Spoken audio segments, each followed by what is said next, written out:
In this video, we want to go and explore the report section together and see what components and parts it has.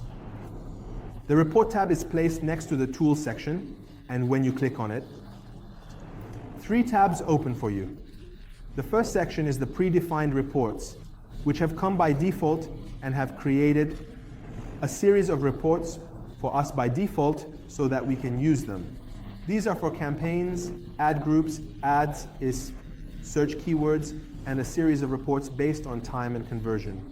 And now it has brought various topics here and prepared them for us as pre-made reports.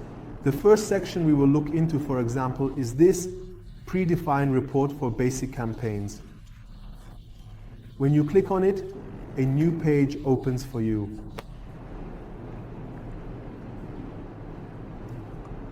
And it displays the campaigns you have on your account and places a series of metrics in a table for you. The components of the report section will be fully explained to you later. And the goal now was just to open a predefined report together and see what components it has. For this predefined report that has been prepared, various sections such as clicks, impressions, CTR, average CPC, cost, and conversions are provided for you. Predefined reports help you identify which metrics are essential for optimizing your campaigns and which metrics are vital for you to more easily manage the keywords from your groups and make judgments about them.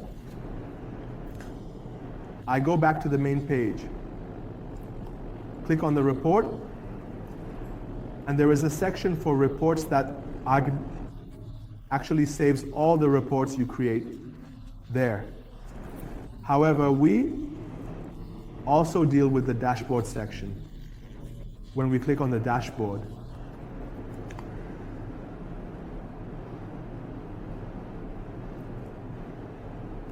the page that opens for us automatically and conveniently brings up a comprehensive starter dashboard and has placed various scorecards and multiple charts by default for easy access.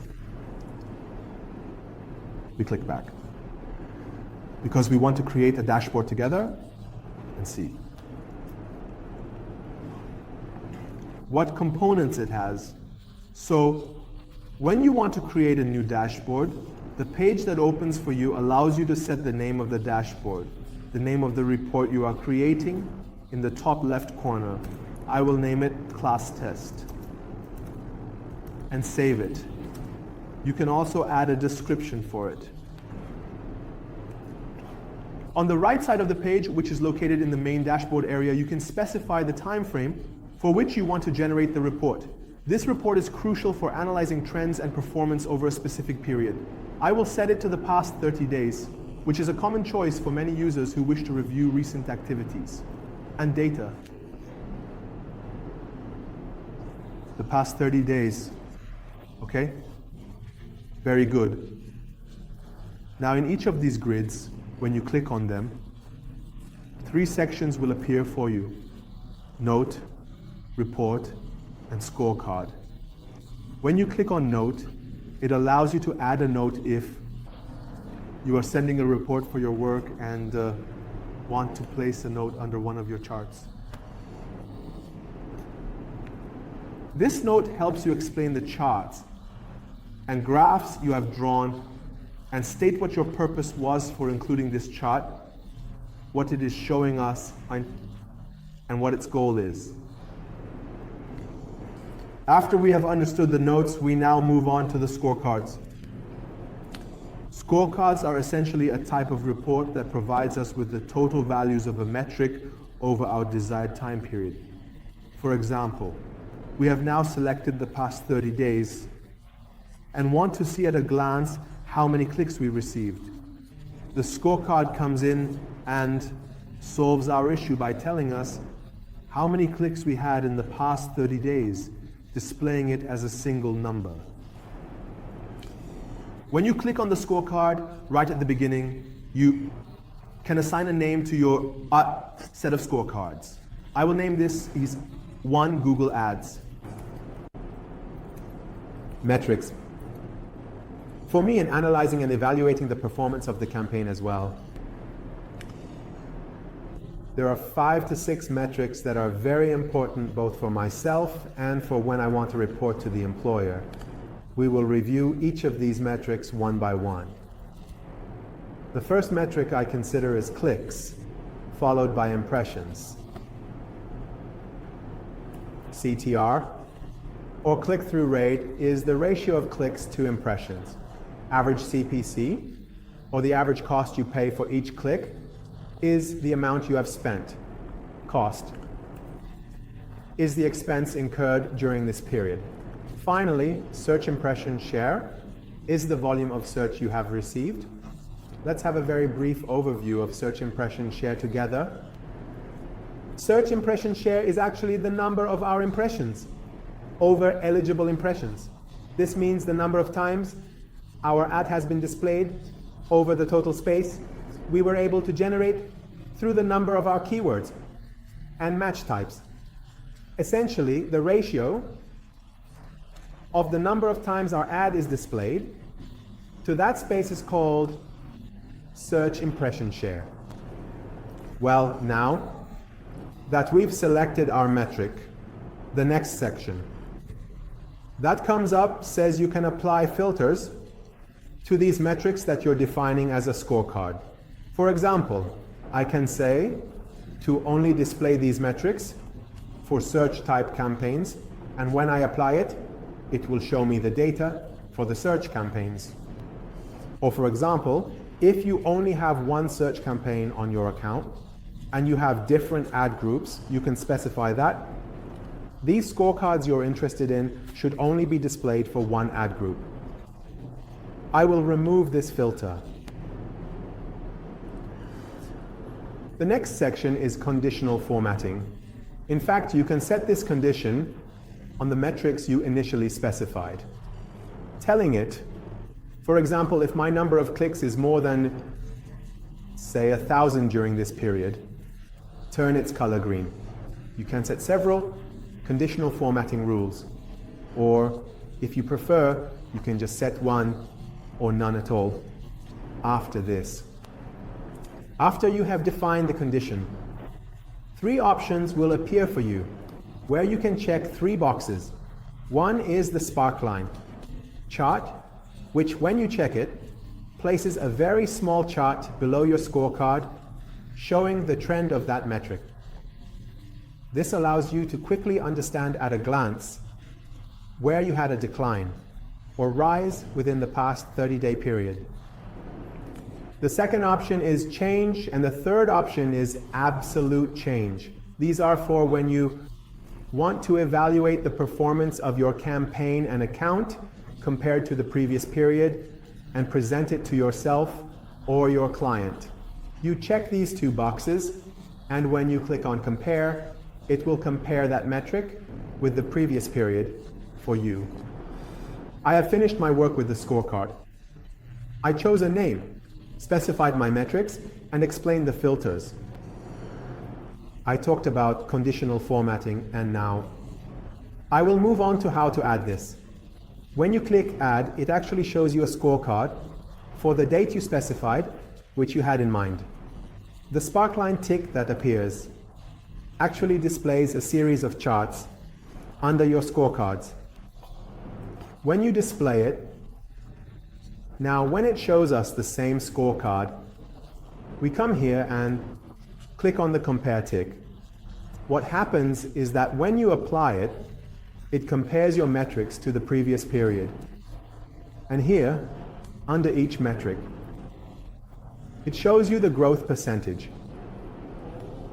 In the previous period, we had 2,350 clicks, and in this period, we received 6,740 clicks, which is about a 46% growth. It shows us the same numbers for impressions.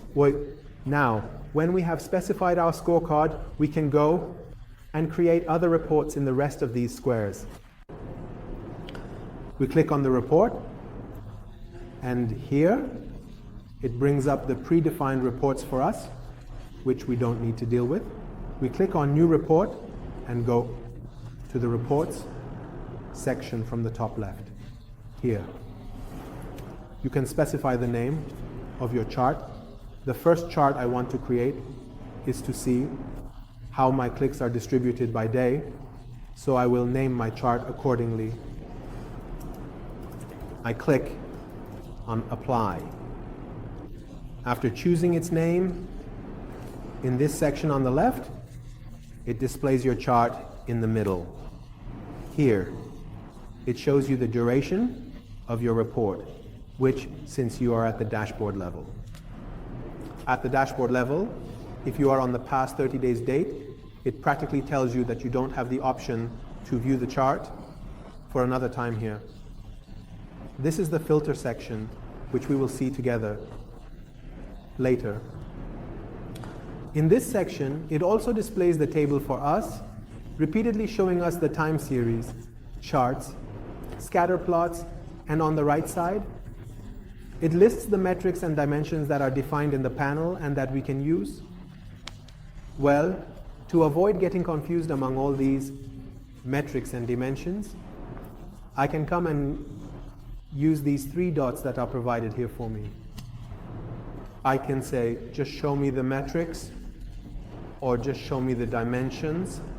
Now I select all to display everything comprehensively. Well, I want to see the number of my clicks broken down by day.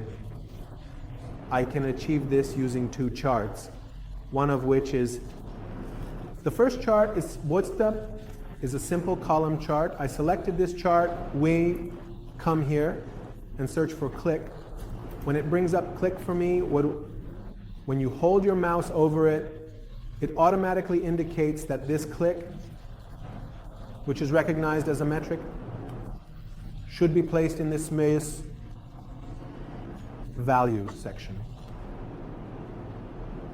Or you don't even have to do it yourself. Just click on it, and it will automatically place click down there. Now, I want to have it broken down by day. Practically, my dimension becomes day. When I select the dimension and click on it, it takes and shows the number of my clicks.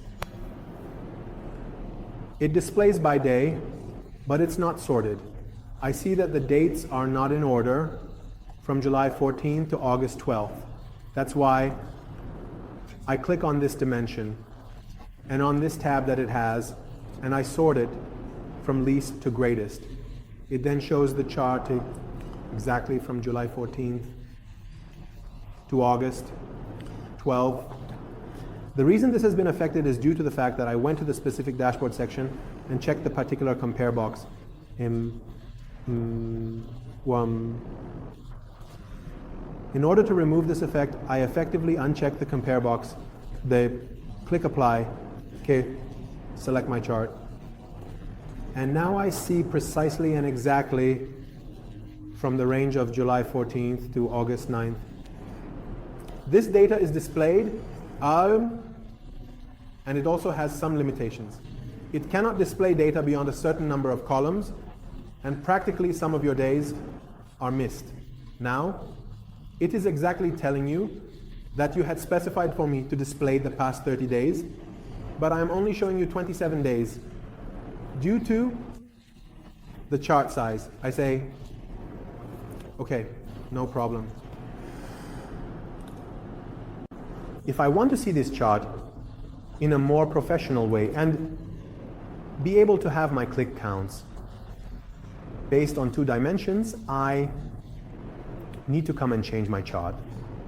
The chart I will set is a time series chart. The time series chart has its horizontal axis as time by default, and you don't need to define the horizontal axis for it. This allows you to use another dimension and break down your metric not only based on the number of days, but also based on another dimension. The dimension I set here can be a campaign. I can write it so that it shows my click counts not only based on the number of days, but also based on my campaign. And that's exactly what happens. And it says that on July 21st, Your store campaign had 220 clicks, the educational campaign had 17, and your YouTube campaign had 2. This can give you a better insight. However, to avoid getting caught up in a series of charts at the beginning, I select just 4 columns and set the dimension it gives me today. And I sort it by day so that it can display this data to me regularly. From one of the past months until now. Besides day, you can also set other dimensions.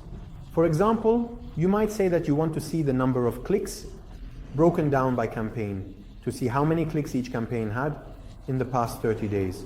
Here, I select campaign and place it here. I display the number to myself because I always consider a specific trend for monitoring my account. I always come and set my first chart to show the number of clicks broken down by day. It gives me a better view. I click save, and now I see that I can add this chart here. I bring this chart and can now drag it a bit to enlarge it so it gives me a better view. The second chart I prefer to bring it as a continuation of this chart and see them collectively side by side. I select the cost chart broken down by the number of days. I click on all reports, choose new report, and from the tables section, I select column chart. I set the metric here to cost. I want to see my daily cost count to observe what changes my cost has undergone during this time period, and it provides this trend for me. I name the chart cost.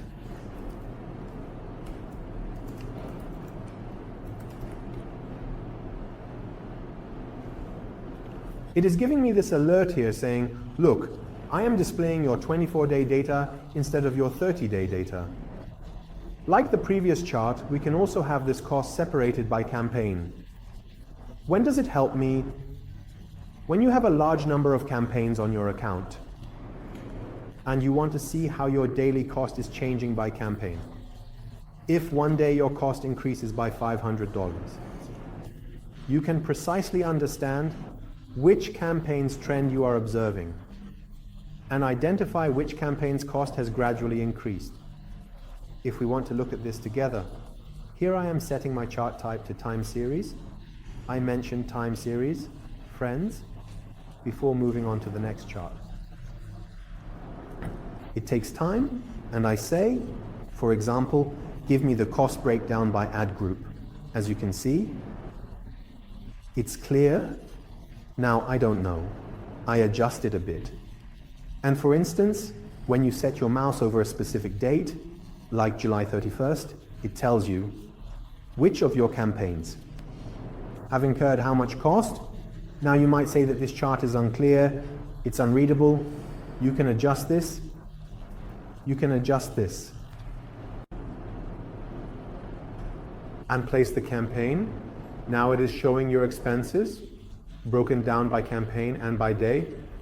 You can even set a filter for it saying just show me the expense chart broken down by search type campaign only. I don't want YouTube. It comes and pauses your YouTube campaigns. The YouTube campaign is intentionally considered a subcategory of video campaigns. Now it has come exactly to show me the expense chart broken down by day.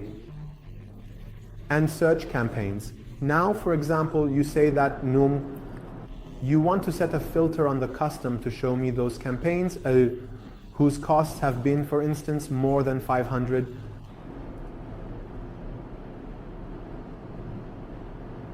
It comes and makes this change for you. So now I've learned that if I want to get data from a chart and my chart becomes cluttered and incomprehensible, I can apply a filter to it. You can apply this filter at the metric level, or you can set this filter at the level of your video as well. I also remove the filter, delete it, and take this campaign type off. I extract the chart from it in column mode, and here, as usual, I apply cast from this one as well, and here too. I want to set day as a dimension. Very well. Now, I sort it from smallest to largest, and this chart that ultimately aligns with what I had in mind fits exactly under my main chart. See, up to this point, I have the ability to see how the trend of costs and clicks has been. Whether my costs have increased simply because the number of my entries and clicks has increased, or if I can see that my click acquisition trend has been consistent and at a certain level. So I understand that my CPC must have increased, meaning the number of my clicks has remained constant.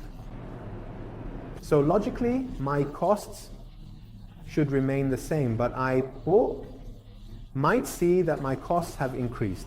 Therefore, I can conclude that, well, even though the number of my clicks has remained constant, the average cost per click, or better said, my average CPC has increased, meaning I am now bearing higher costs. Well, after we have created our column chart, now we move on to using the pie chart. The pie chart essentially breaks down our metric based on a dimension, and displays its values according to a dimension. What is its application for us in the Google panel? I can see the number of clicks received by my campaign, broken down by campaign. For instance, if I have 600-700 in this period, I had clicks. What percentage of them were for which of my campaigns? As you can see, it has now done this breakdown for me. I select the name clicks per campaign, click apply, and it automatically updates. I can do the same to understand if I had display search and video campaigns on my account. I know each of them, how much input I am getting from each. That's why the next report I create is a bit different. I name the report click per campaign type, apply it, and set the dimension to campaign type.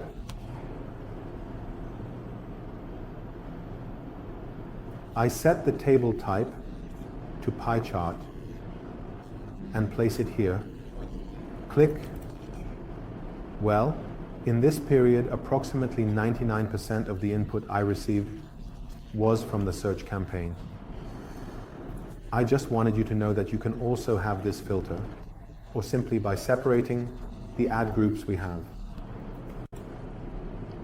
I place the group here, and I see that now I can have better data. I was supporting you.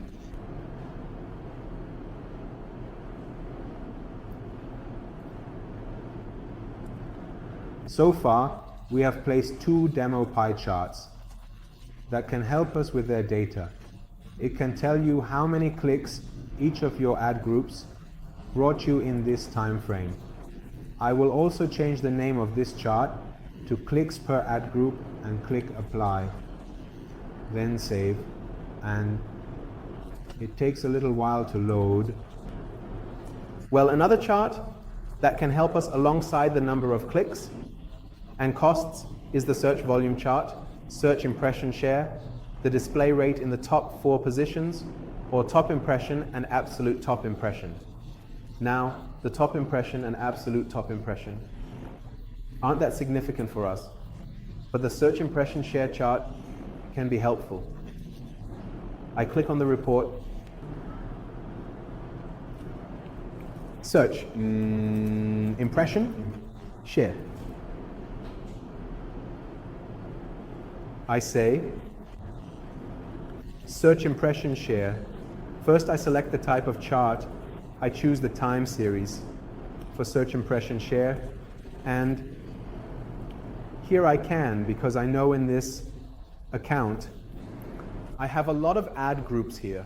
I set the dimension on the ad group.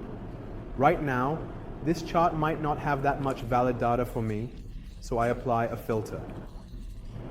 For example, on the ad group, and here I also select the ad group.